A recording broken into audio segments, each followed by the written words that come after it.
Bonjour à tous et bienvenue sur notre chaîne YouTube. Aujourd'hui, nous allons aborder un sujet fascinant, le dernier secret du Führer et la question qui passionne les chercheurs depuis des décennies, où est caché l'or du Troisième Reich. Des montagnes mystérieuses aux tunnels souterrains secrets, nous allons explorer les théories les plus intrigantes sur la localisation de cet incroyable trésor. Ne manquez pas la fin de cette vidéo, car nous vous réservons une révélation incroyable. Si vous aimez notre contenu, n'oubliez pas de vous abonner à notre chaîne, de liker cette vidéo et de laisser vos commentaires. Le dernier secret du Führer, où est caché l'or du Troisième Reich.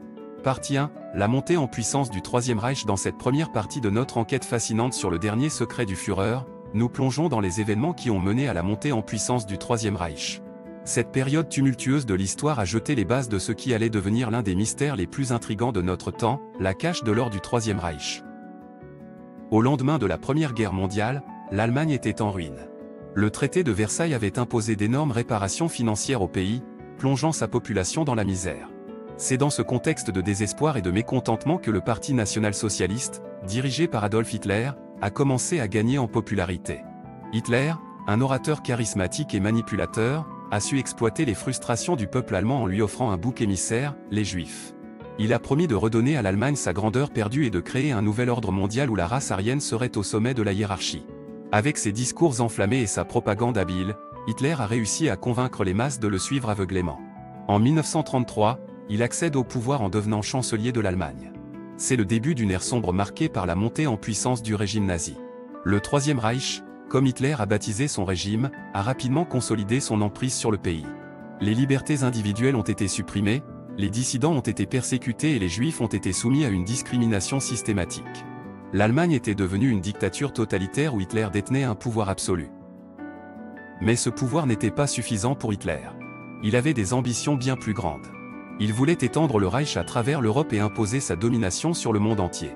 Pour financer cette entreprise colossale, il avait besoin d'énormes ressources financières. C'est là que l'or du Troisième Reich entre en jeu. Au cours de ses années au pouvoir, Hitler a orchestré un pillage systématique des pays occupés. Les bijoux, les œuvres d'art et les réserves d'or des nations conquises ont été saisis et acheminés vers l'Allemagne. L'or était stocké dans des coffres-forts sécurisés disséminés dans tout le pays.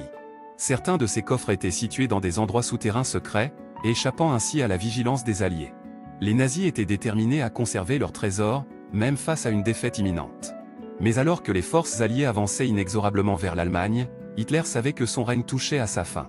Il avait besoin de trouver un moyen de préserver l'or du Reich, afin de financer ses plans futurs, même après sa mort.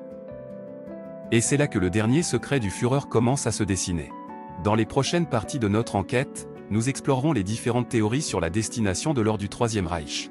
Des tunnels souterrains aux coffres-forts submergés, en passant par des caches secrètes dissimulées dans des endroits inimaginables, l'or du Troisième Reich reste introuvable à ce jour. Restez à l'écoute pour découvrir les mystères qui entourent cette incroyable histoire, car la vérité est peut-être plus proche que vous ne le pensez.